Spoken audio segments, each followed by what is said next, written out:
What's up everyone, this is Kenny here from Property Stories. So to continue my story, my investment journey story, I promised to share with you my meeting with a friend who eventually became a property guru and how it has changed my life and shaped my property investing philosophy.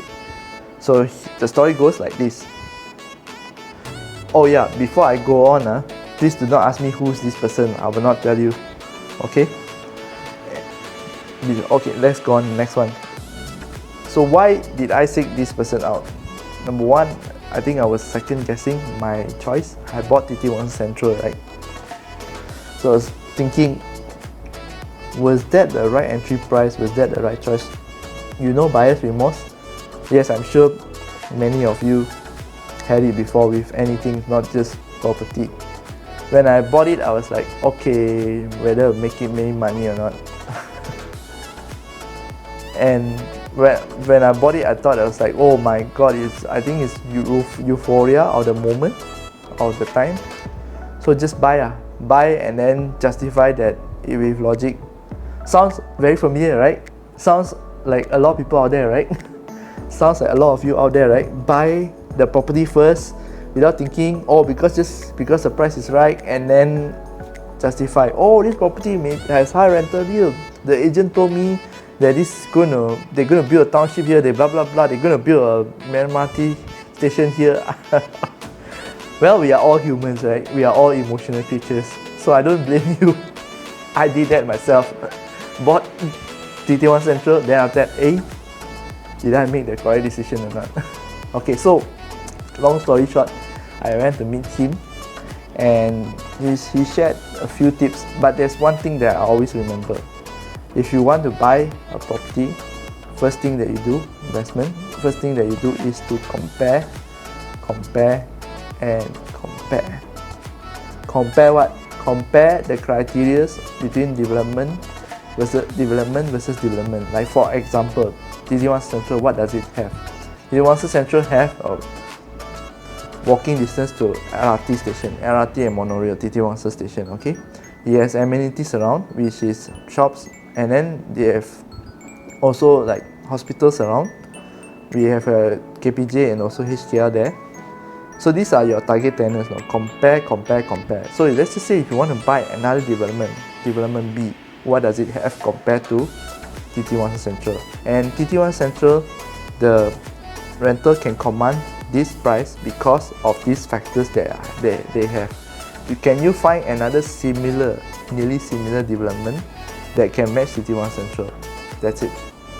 If you can find something that is matched Titiwangsa Sentral, then most probably it's a good buy, okay? But that forms your filter.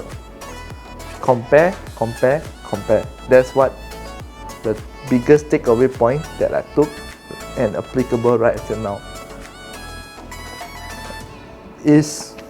Investing is actually no secret.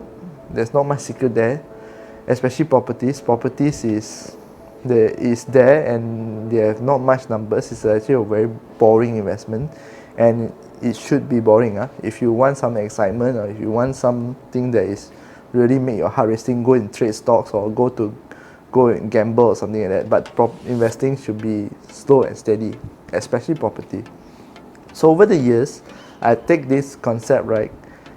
Whenever I want to buy anything, I look at what Titiwangsa Sentral has, and then I will apply it to this development. Okay, so does Titiwangsa Sentral have this, A, B, C, D, F, G.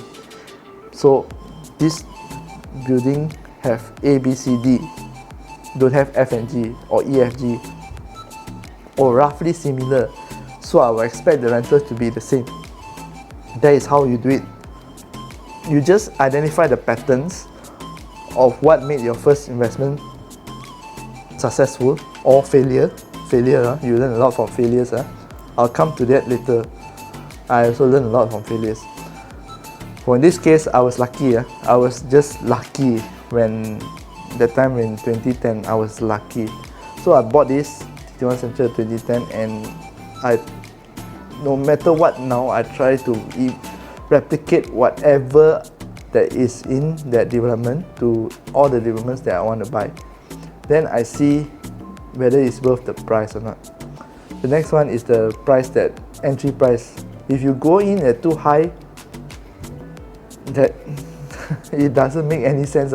You won't be able to cover your, the rental won't be able to most cases I won't be able to cover your installment.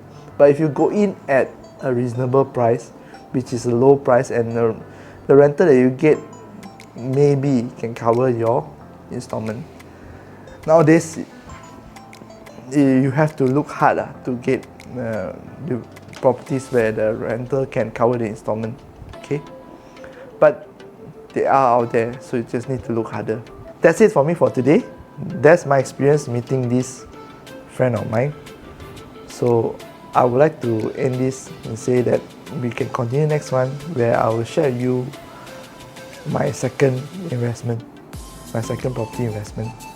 Okay, and what's the journey like, what my mistakes, how I found it, and some of the tips that you can take away with you today and implement. I hope you learn from my mistakes. This is Ken here from Property Story.